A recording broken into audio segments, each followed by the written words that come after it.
오늘 함께 나눌 말씀 출애굽기 27장 20절부터 28장 43절까지 읽도록 하겠습니다.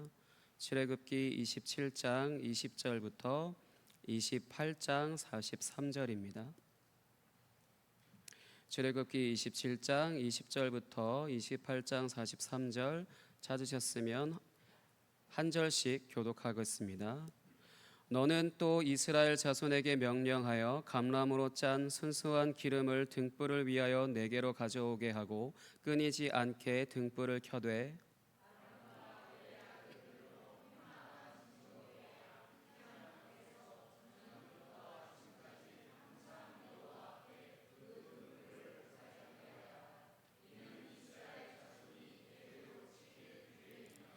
너는 이스라엘 자손 중 내 형 아론과 그의 아들들 곧 아론과 아론의 아들들 나답과 아비후와 엘르아살과 이다말을 그와 함께 내게로 나아오게 하여 나를 섬기는 제사장 직분을 행하게 하되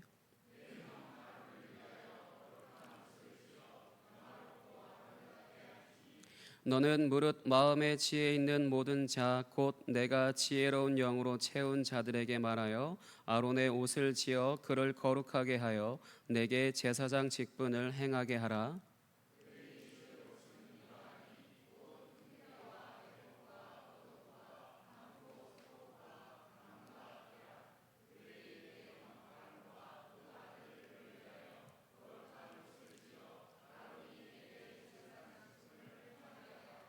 그들이 쓸 것은 금실과 청색, 자색, 홍색 실과 가늘게 꼰 배실이니라.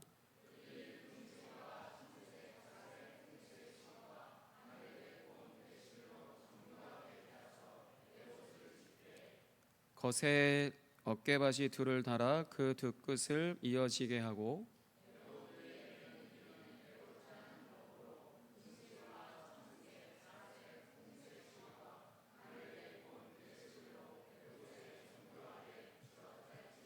호마노 두 개를 가져다가 그 위에 이스라엘 아들들의 이름을 새기되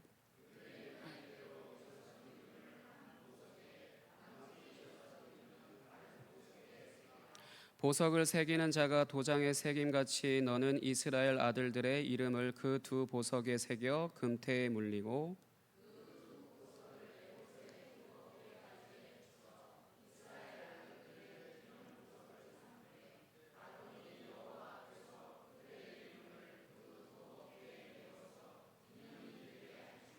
너는 금으로 태를 만들고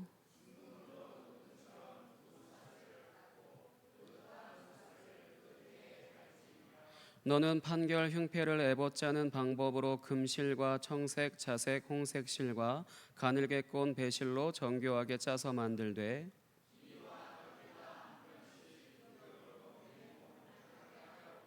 그것에 네 줄로 보석을 물리되 첫 줄은 홍보석, 황옥, 녹주옥이요 셋째 줄은 호박, 백만호, 자수정이요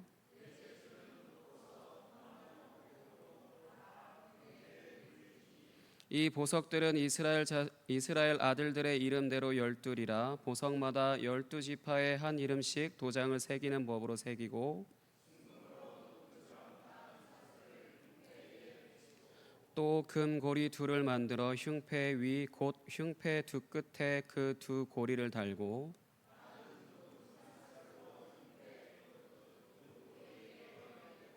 두 따은 사슬의 다른 두 끝을 에봇 앞 두 어깨바지의 금태에 메고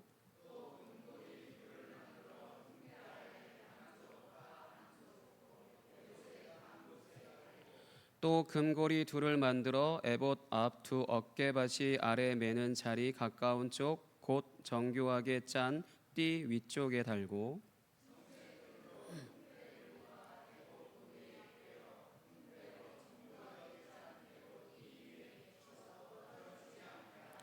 아론이 성소에 들어갈 때에는 이스라엘의 아들들의 이름을 기록한 이 판결 흉패를 가슴에 붙여 여호와 앞에 영원한 기념을 삼을 것이니라.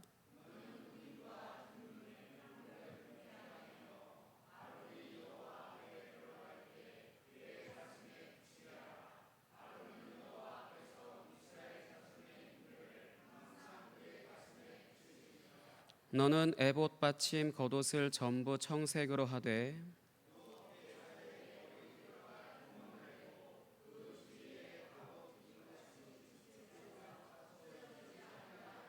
그 옷 가장자리로 돌아가며 청색, 자색, 홍색 실로 석류를 수놓고 금방울을 간격을 두어 달되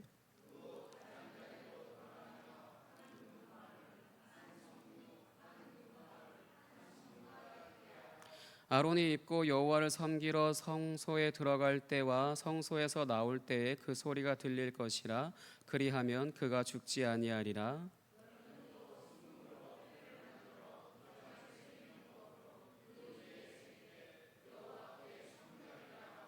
그 패를 청색 끈으로 관 위에 매되 곧 관 전면에 있게 하라.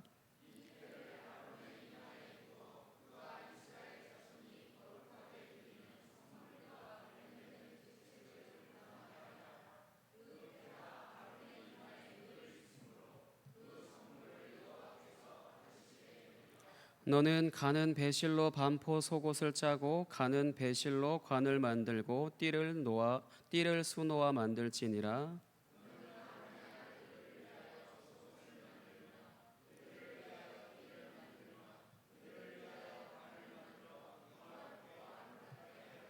너는 그것들로 내 형 아론과 그와 함께한 그의 아들들에게 입히고 그들에게 기름을 부어 위임하고 거룩하게 하여 그들이 제사장 직분을 내게 행하게 할지며.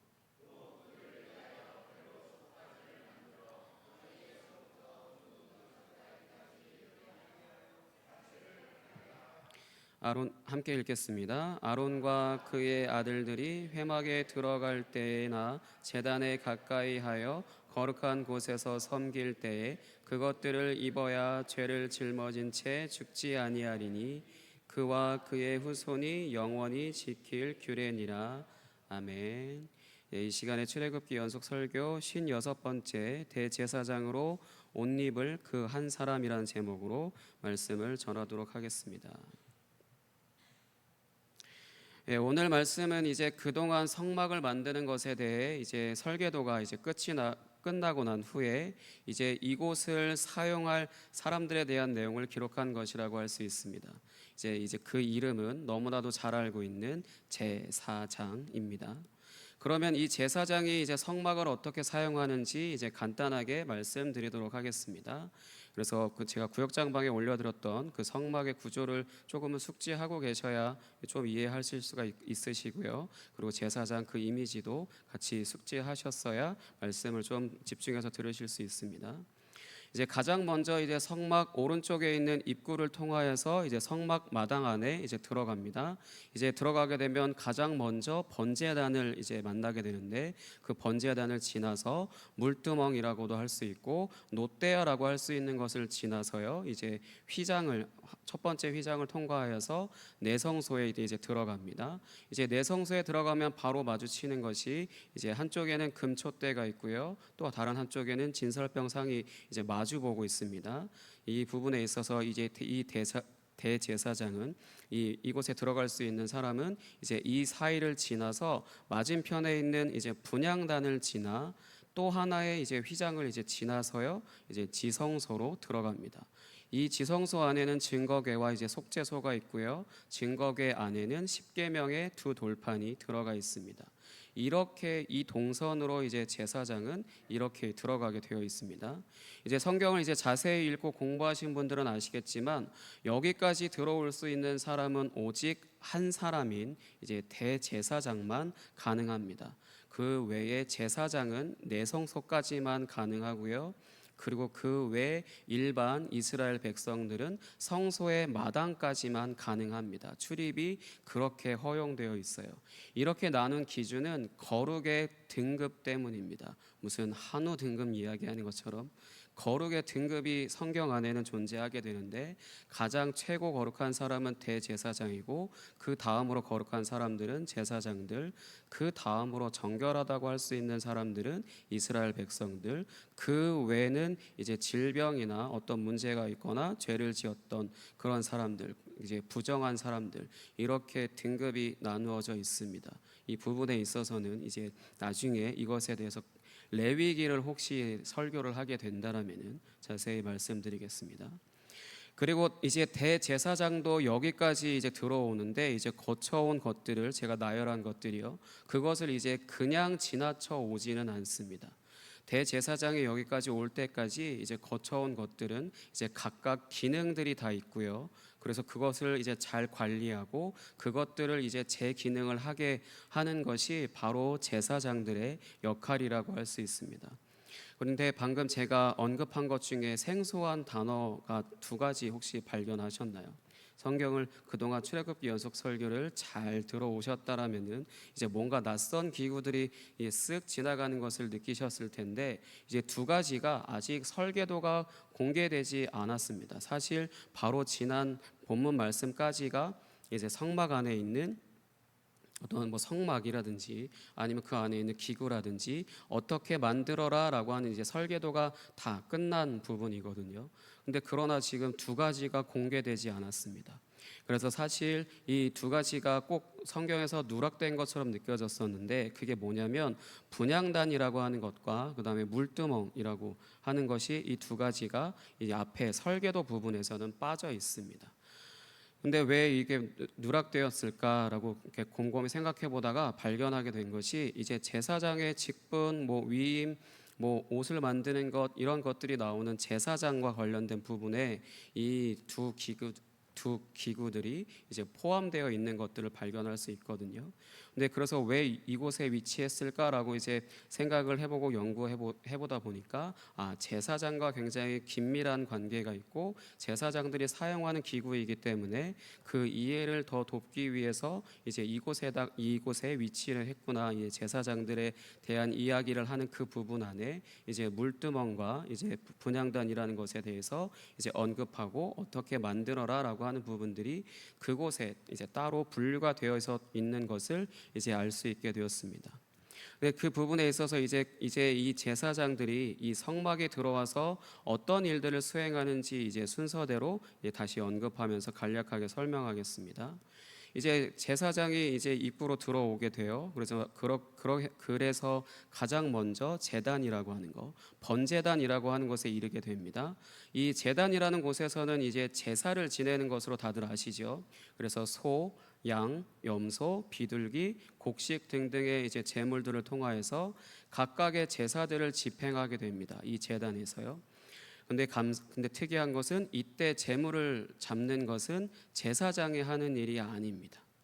제사장이 예를 들어서 도축을 하고 그렇게 하는 것으로 만약에 성경에 그렇게 기록되어져 있고 정말로 제사장들이 이 일을 감당했다라면요. 역사적으로 정말 전 세계적으로 가장 최악의 극한 직업으로서 아마 이름이 올라가 있었을 겁니다. 왜냐하면 이스라엘 백성들 한 사람당 제물을 가지고 오잖아요. 그 제물을 가지고 올 때마다 하루에 100명이 오면 100개의 고기를 도축을 한다든지 하루에 1000명이 오거나 아니면 정말 전체적인 그런 동물을 다 제사장이 잡아야만 했다라면은 정말 이거는 그냥 인권 침해 그 이상인 정말 말도 안 되는 노역이거든요. 그러나 감사하게도 이 제사 제물은 제사를 지내러 온 사람이 그곳에 와서 잡게 되어 있습니다.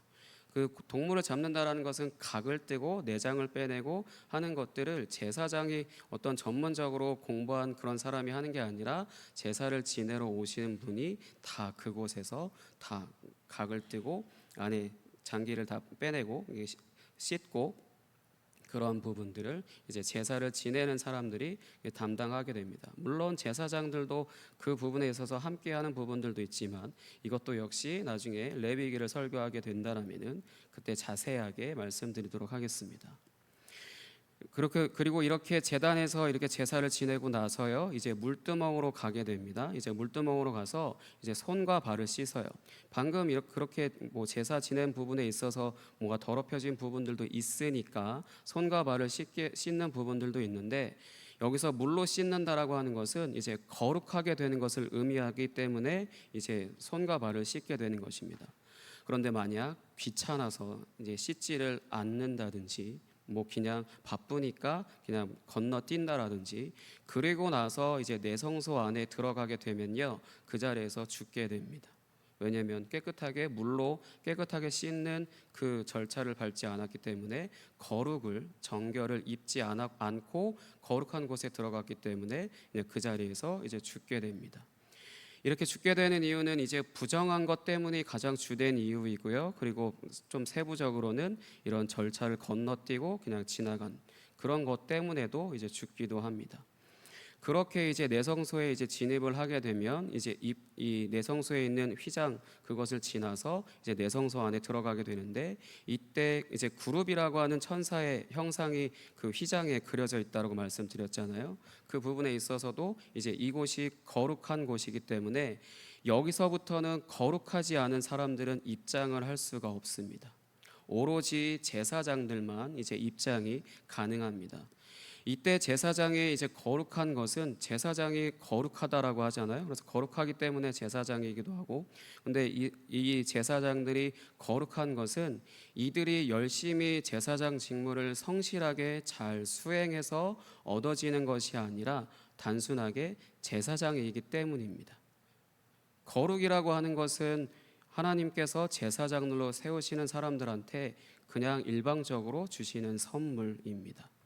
그렇기 때문에 이 제사장들은 그 거룩을 날마다 유지하고 지키고 그렇게 할 의무가 있고, 그렇게 잘 지키고서 자신들이 위치해야 되는 곳에 들어가서 자신의 역할을 잘 수행하는 것이 의무이고요. 그것을 어기게 됐을 경우에는 당연히 부정한 상태로 거룩한 곳에 들어왔기 때문에 하나님을 모욕하고 모독한 것이 되기 때문에 그 자리에서 그냥 죽게 되는 것입니다. 누가 죽이냐? 하나님이 죽이십니다. 그냥 자연적으로 거룩한 곳에 부정한 사람이 들어가서 죽게 되는 것이 아니라 거룩하신 하나님께서 분명히 절차를 세우시고 어떤 이런 것들을 마련해 놓으셨는데 그것을 무시하고 들어가거나 해서 부정한 사람이 거룩한 곳에 들어가게 되면 거룩하신 하나님께서 이 부정한 사람을 죽이시는 겁니다. 그렇게 그래서 아마도 하나님께서는 모세와 그의 형인 아론을 거룩하게 구별하였고, 이제 그들이 레위 지파였기 때문에 제사장으로 구별하신 것으로 이제 볼 수 있습니다. 나중에 이 레위 지파는 황금 송아지 사건 때 굉장히 중요한 역할을 감당하게 됩니다. 다시 한번 정리하자면 거룩은 선물입니다. 어떤 의도로서 하나님께 얻어내는 것이 아니라 하나님께서 일방적으로 선물로 주시는 겁니다. 이제 내성소에 들어간 제사장은 어떻게 하냐? 이제 등잔 때에 이제 등불을 관리하게 되는데, 이 등불은 항상 켜져 있어야 합니다. 그 등잔대에 있는 이제 불 위에 붙이는 것이 있는데, 그 그림을 보시면 아시겠지만 거기에 7개의 그림이 있잖아요. 그 불을 붙이는 것이 있잖아요. 그곳에 항상 이제 켜져 있어야 하기 때문에 제사장들이 이제 하나님께서 번제를 드리라고 하는 것을 매일 하루에 2번씩 드리게 하셨거든요. 아침과 저녁에. 그래서 그때 들어가고 왔다 갔다 할 때 그때 이 등불을 관리하는 것으로 이해할 수 있습니다. 등잔대의 불이 항상 이제 내성소 안을 비추게 하는 용도이고요. 이 지성소 안에 거하시는 하나님의 영광의 빛이 온 우주를 상징하는 내성소 안에 비추시는 것으로 하나님의 영광이 온 세상을 비추신다라는 것을 이제 의미하기 위해서 이 등잔대에 불을 항상 붙여두게 되는 것입니다. 항상 켜둔다라는 거죠. 오늘날 말로 표현하자면은 라이터로 켜는 건 아닙니다. 네, 그러니까 불을 켜놓는다라고 하는 것이 우리에게 더 익숙한 말인 것 같은데, 불을 붙여놓고 계속해서 그 불이 꺼지지 않게 계속 유지를 해야 됩니다. 그래서 이것과 관련하여서 오늘날 교회 안에서 잘못된 생각을 가지고 있는 것에 대해서 한 가지 말씀을 드리자면, 가끔 어느 교회를 방문하게 되면 특정한 곳에 이제 촛불을 켜놓고요. 그것을 항상 관리하고, 진짜 촛불을 관리하고 그것을 이제 그곳에 기도 음악이라는 것을 이제 틀어놓고 그곳에 항상 하나님의 임재가 거하시는 것 같은 그런 분위기를 연출하는 교회를 이제 보게 되는데, 성경적으로 전혀 의미가 없는 것이고요. 그런 생각과 이제 그러한 것들이 교회를 성전이라고 하는 거룩한 곳으로 생각하게 만들기도 하고요. 하나님의 임재라고 하는 것이 교회 건물과 같은 특정한 장소에 거하신다라는 왜곡된 믿음을 갖게 합니다. 구약에서는 이렇게 제사장들이 해야 될 의무였기 때문에 그렇게 한다고는 하지만 이게 구약 성경에 기록되어져 있는 것이기 때문에 오늘날 우리에게는 전혀 이 의미가 없는 것이거든요. 근데 그러나 이런 것들을 아직도 지키는 그런 교회들을 가끔씩 보게 되는데, 이런 것들을 지키는 것에 있어서 가져오는 무서운 결과는요, 그렇게 했을 때 아무 일도 안 일어나면 어느 순간에 그냥 아무것도 아니구나라고 할 수 있을 텐데, 무언가 경험한다라는 것입니다. 무언가를 이제 그것을 지켰을 때 이제 경험하는, 이제 특이하는 현상들을 경험한다는 것이 큰 문제라고 할 수 있습니다. 왜냐하면 이러한 것들을 경험한 사람들의 특징은요, 그런 것을 계속해서 찾아다닌다는 것에 있습니다. 말씀을 아는 것으로 하나님과의 더 친밀함을 얻는 것보다 그런 특이한 현상들, 신기한 것들, 신비한 현상들을 찾아다니는 것을, 그런 것들을 알고 배우는 것을 더 중요하게 생각한다는 것입니다. 제사장들은 이렇게 이제 등잔대를 관리하고요. 하루 24시간 계속해서 불이 켜져 있는 그렇게 등잔대를 관리하고, 다음으로는 이제 그 등잔대를 마주보고 있는 이제 진설병 상에 있는 떡을 이제 안식일일 경우 새로운 떡으로 교체하고요. 이제 묵은 떡은 제사장들이 먹는다라는 것입니다. 이때 떡은 12개를 두 줄로 진열하여서 이스라엘의 12지파를 상징하게 하고, 이 떡을 먹는 것은 시내산에서 언약을 맺을 때 하나님을 뵙고 먹고 마신 것을 기억하게 하는 것으로, 늘 하나님의 충만함 가운데 살아가는 것을 상징하는 그런 행동이라고 할 수 있습니다. 그리고 난 다음으로 이제 지성소 앞에 만들어져 있는 분향단에서 향을 피웁니다. 이 분향단은 향을 피우는 것이거든요. 이때 피울 수 있는 향도 정해져 있어요. 아무거나 그곳에 아무 기름이나 아무거나 이렇게 해서 향을 피우면 안 되고, 정해진 것들로 인해서 정해진 향을 내는 그 기름을 가지고 이제 사용해야 합니다. 이 향도 이제 등잔대에 불을 관리하는 것과 마찬가지로 아침과 저녁에 피우게 되어서 그 성소 안에, 내 성소 안에 그 향이 가득하도록 그렇게 이제 하나님께서 명령하셨습니다. 그리고 난 후에 이제 지성소에 들어가게 되는 것입니다.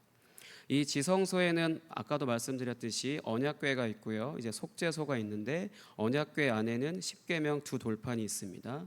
이 언약궤를 이제 속죄소라고 하는 덮개가 덮고 있으며, 이제 두 천사가 마주보고 있는 형상으로 만들어져 있습니다. 그러면 다시 요약하겠습니다. 성막 입구로 들어와서 번제단에서 제사를 드리고요. 그리고 물두멍으로 가서 손과 발을 씻고, 내성소로 들어간 후에 등잔대에 불을 관리하고, 진설병 상에 새로운 떡을 보충하고, 이제 묵은 떡을 음료와 함께 먹고 마시고요. 그다음에 분향단에 향을 피웁니다. 이것이 일상이라는 시간 동안에 제사장들이 하는 일이라고 할 수 있고요. 대제사장만이 들어갈 수 있는 날인 속죄일에는 대제사장이 지성소 안으로 들어가서 속죄소에 피를 뿌려서 지성소 안을 이제 정결하게 거룩하게 합니다. 이때 분향단의 향을 피워서요, 발생하는 연기로 속죄소를 가려야 대제사장이 죽지 않을 수 있습니다. 레위기 16장 13절에서 16절 보겠습니다. 레위기 16장 13절에서 16절입니다.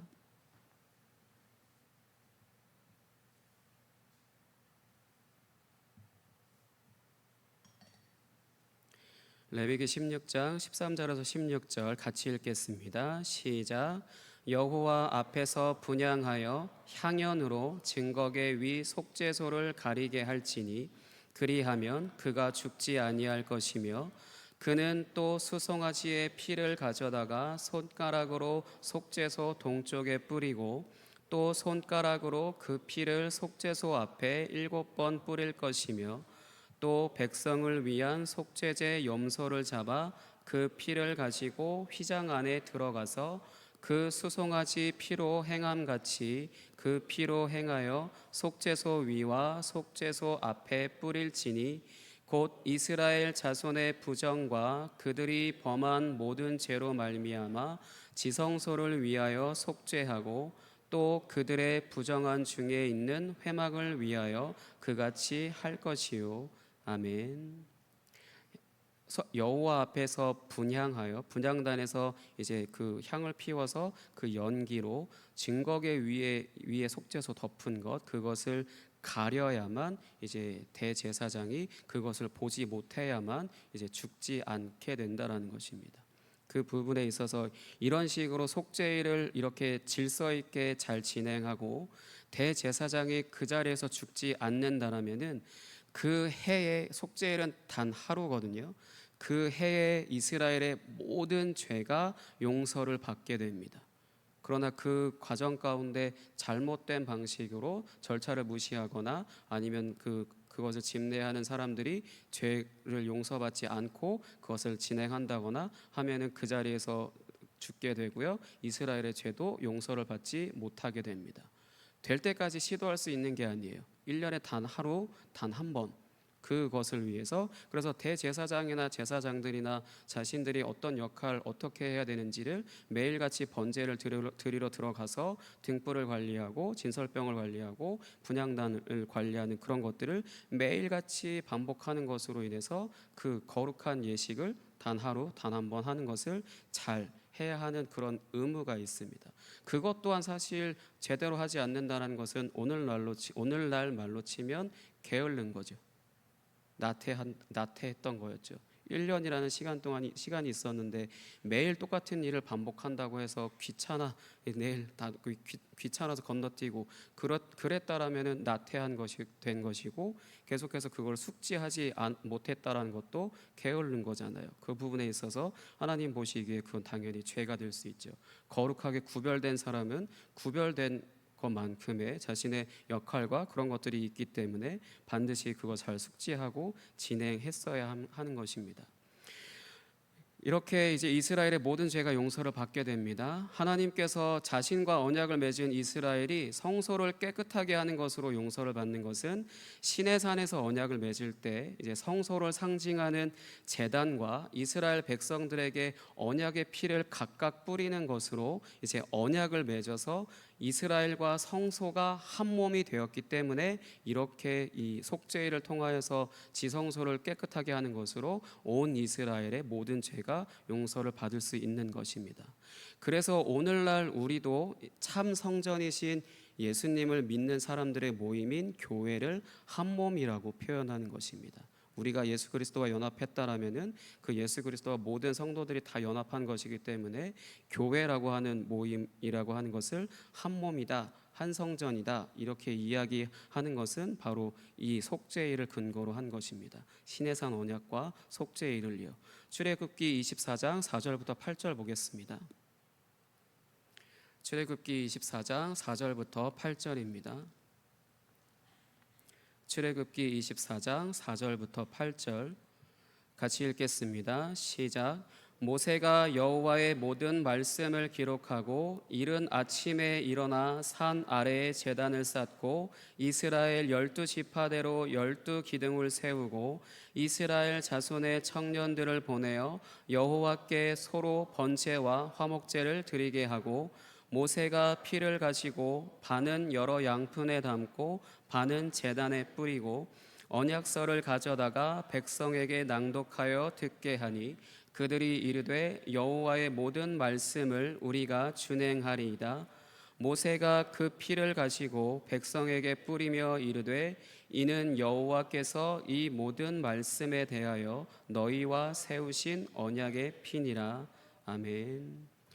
그러면 이제 방금까지 설명한 것을요, 대제사장의 옷을 가지고 옷을 입는 순서를 통하여 다시 한번 설명하도록 하겠습니다.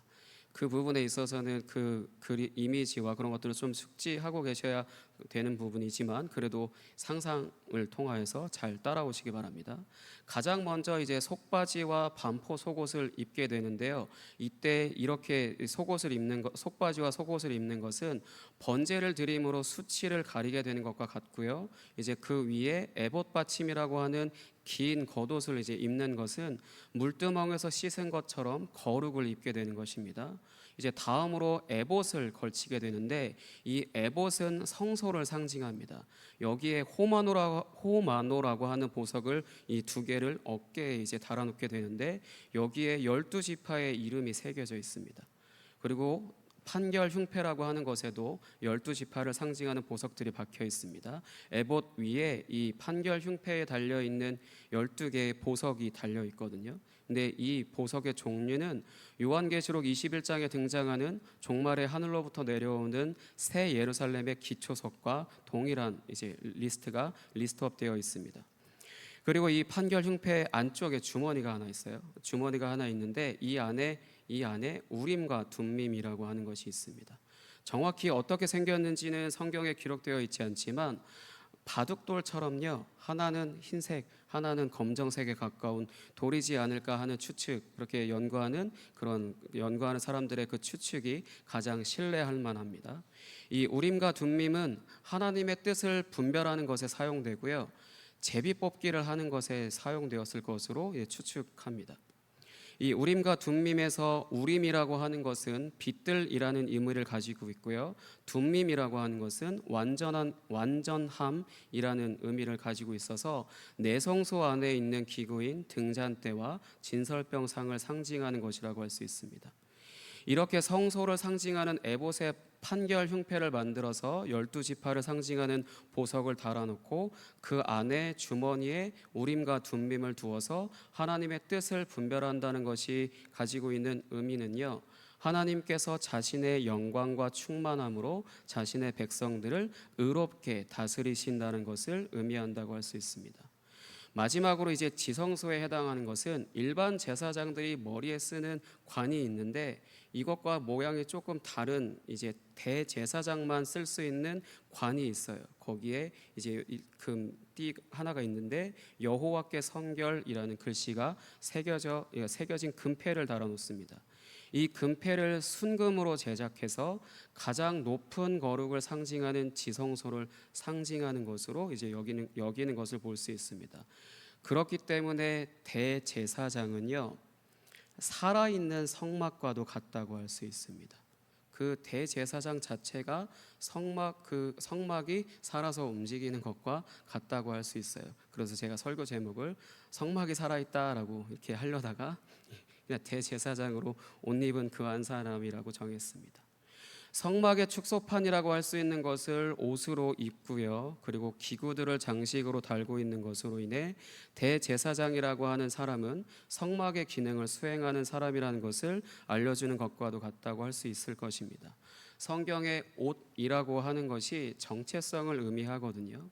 정체성을 의미하기 때문에 하나님께서 대제사장이라는 직분을 만드셔서 어떤 일을 수행하게 하시는지를 알게 하시는 것이라고 할 수 있습니다. 구약의 대제사장이 이제 지성소 안에 들어가 속죄소에 피를 뿌리는 것으로 이스라엘 전체의 죄가 용서받은 것처럼 신약의 대제사장이신 예수님께서 자신의 몸으로 어떤 일을 행하시는지를 알 수 있는 것이라고 할 수 있습니다. 그러면 이번에는요, 예수님께서 지성소로 들어가시는 과정으로 이제 연결해서 말씀드리도록 하겠습니다. 자신의 몸을 번제에 바칠 어린 양이 되시기 위해서 인간의 몸을 입고 오셨습니다. 그리고 세례 요한에게 물 세례를 받으시고 나자 성령으로 세례를 받으신 것과 같이 성령이 내려오셨습니다. 거룩을 입으신 것처럼요. 그리고 자신을 참된 양식과 참된 음료라고 하셨고 진설병이 생각이 나시죠. 그리고 또 자신을 세상의 빛이라고 하셨습니다. 등잔대처럼요. 그리고는 이제 십자가에서 죄를 용서하셨고 이제 분향단에 향을 피운 것이죠. 이로써 지성소 안으로 들어가 자신의 피로 속죄소를 깨끗하게 하시는 것으로 새 언약을 맺을 사람들의 죄를 처리하심으로 보좌에 앉으셨습니다. 속죄소가 보좌와 같은 모양을 하고 있는 것도 바로 이 때문이라고 할 수 있거든요. 그리고 이제 지성소와 내성소를 나누던 휘장이 이제 위로부터 아래로 찢어져서 하나님의 임재가 에덴에서 강이 동서남북으로 흐르는 것 같이 참 성전이신 예수님 안에 계셨던 하나님의 임재가 온 세상으로 흘러나오기 시작했습니다. 대제사장이라는 옷을 입으신 예수님께서 이루신 구원이라고 할 수 있습니다. 대부분 전통적으로 여기서 끝나는 것으로 생각하고요. 그래서 우리를 구원하시기 위해 피를 흘리시기까지 순종하신 예수님을 찬양하는 것이 일반이지만 성경에는 한 가지가 더 있습니다. 그것은 오늘 읽으신 본문 말씀에 3절에 기록된 것처럼 지혜로운 영으로 채워진 사람을 통하여서 이 옷을 만들게 하신 것인데, 이것이 가리키는 것은 하나님께서 온 우주를 창조하실 때 수면 위에 운행하시던 성령을 가리킵니다. 즉 대제사장의 옷을 입으실 예수님이 하실 일은요, 온 세상을 새롭게 창조하시는 것입니다.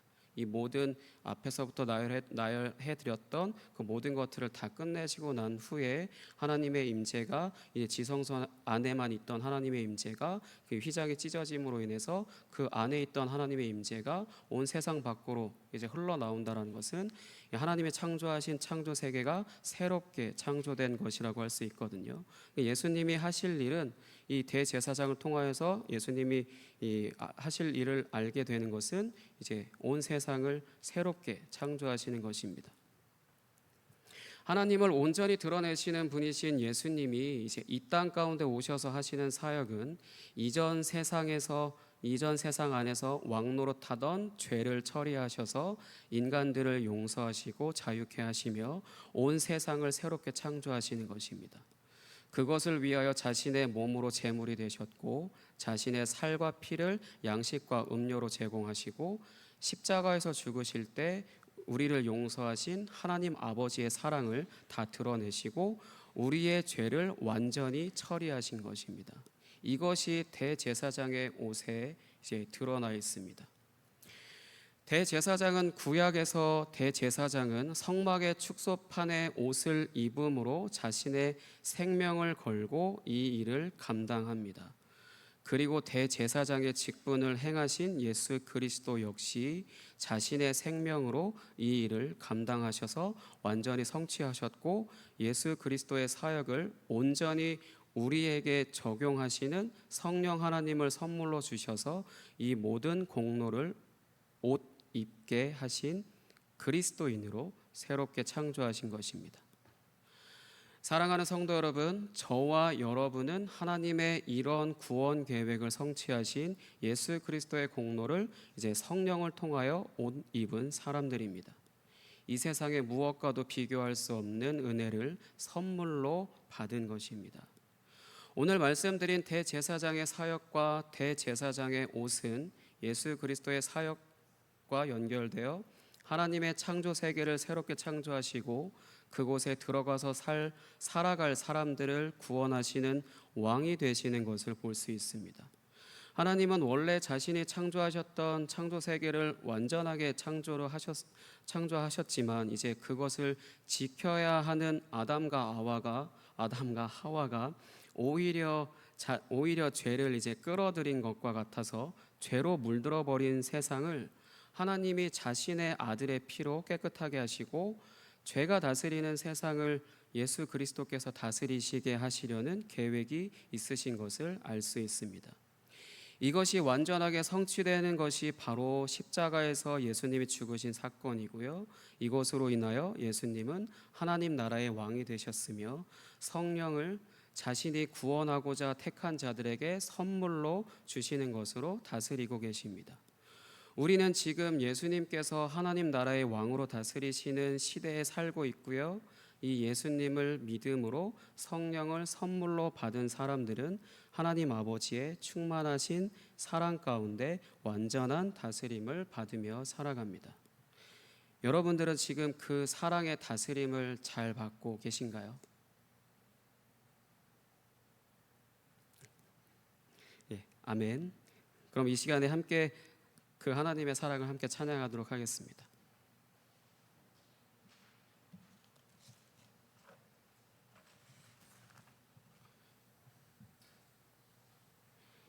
죄로 물들어버린 이 세상을 자신의 아들의 피로 깨끗하게 하시고 그곳에 들어가서 살아갈 자격조차 없는 우리에게 자신의 아들의 생명을 우리에게 주셨고 그 모든 공로를 이루신 이루신 것을 우리에게 성령을 선물로 주셔서 우리에게 옷 입게 하신 그분의 사랑을 함께 찬양하겠습니다.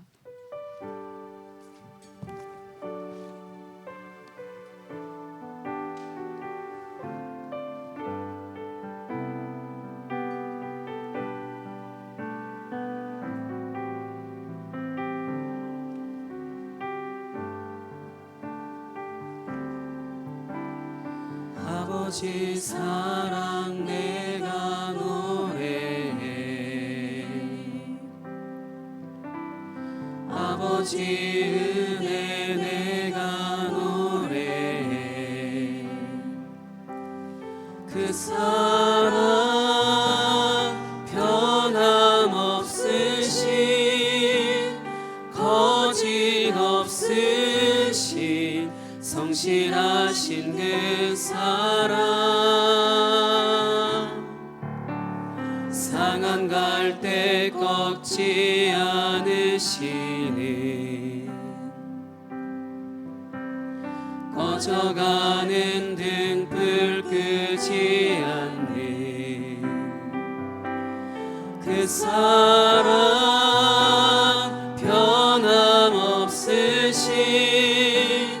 거짓없으신 성실하신 그 사랑,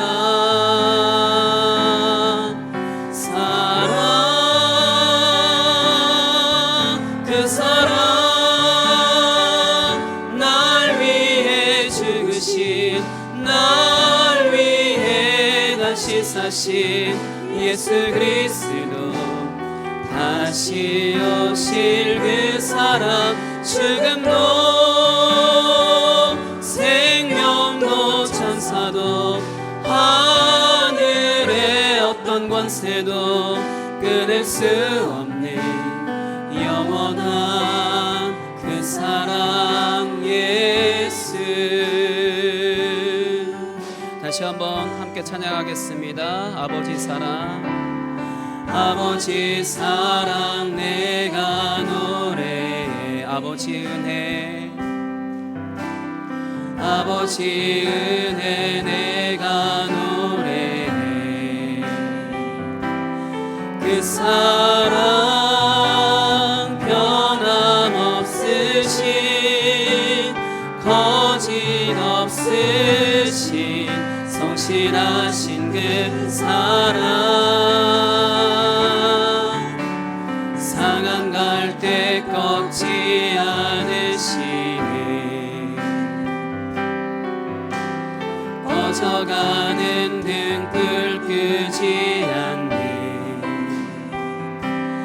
그 사랑 변함없으신 거짓없으신 성실하신 그 사랑, 사랑, 그 사랑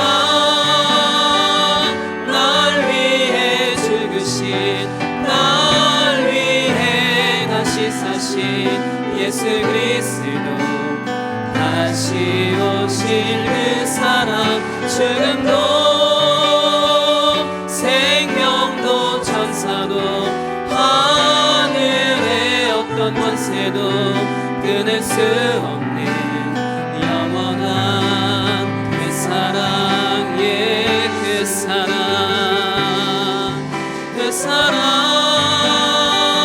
날 위해 죽으신, 날 위해 다시 사신 예수 그리스도, 다시 오실 그 사랑, 죽음도 생명도 천사도 하늘의 어떤 권세도 끊을 수 없는 영원한 그 사랑, 그 사랑, 그 사랑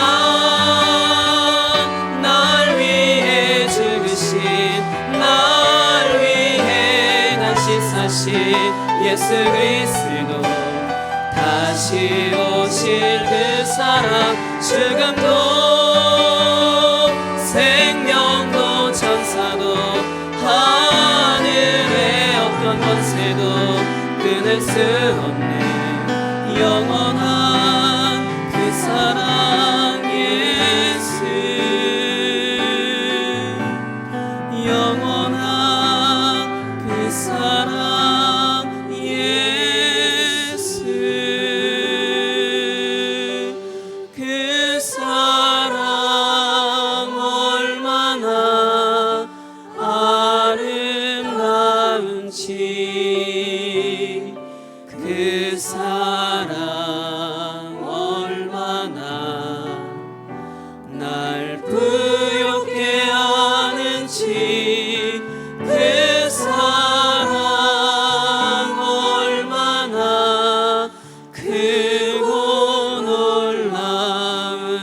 놀라운지를, 그 사랑 얼마나 나를 감격하게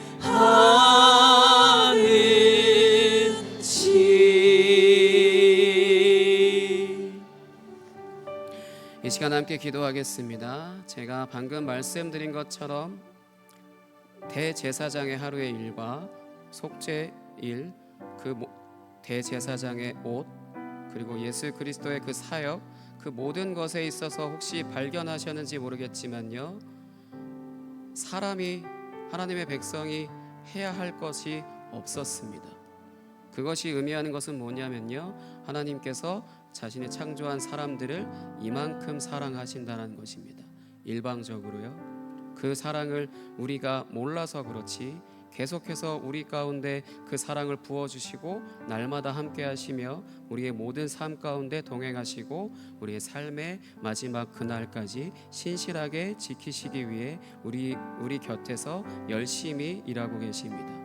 이 시간 함께 기도했으면 좋겠습니다. 하나님, 그 사랑을 그냥 머리로만 이해하는 것이 아니라 하나님, 날마다 나의 삶 가운데 매일의 그 사랑 가운데 거할 수 있도록 느끼며 누리며 나누며 살아갈 수 있도록 주님 함께하여 주옵소서. 주여 한번 외치고 기도하겠습니다. 주여!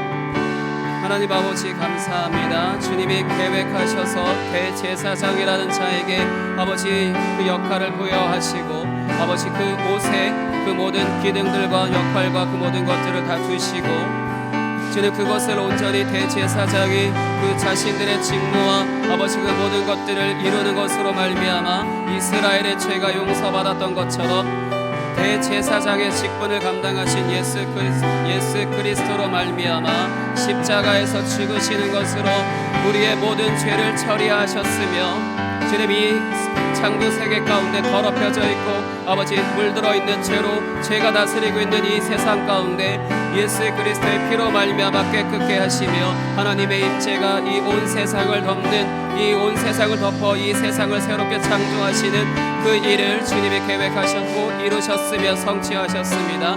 우리에게 그 성령 하나님을 우리 가운데 선물로 주시는 것으로 인해 주님이 이루신 그 공로와 아버지 그 옷이 우리에게도 입혀심으로 말미암아 우리가 주님 앞에 거룩한 자들로 아버지 날마다 나아갈 수 있게 하셨고 우리가 주님의 것으로 살게 하셨으며 주 예수 그리스도의 이름으로 살게 하신 그 은혜를 찬양합니다.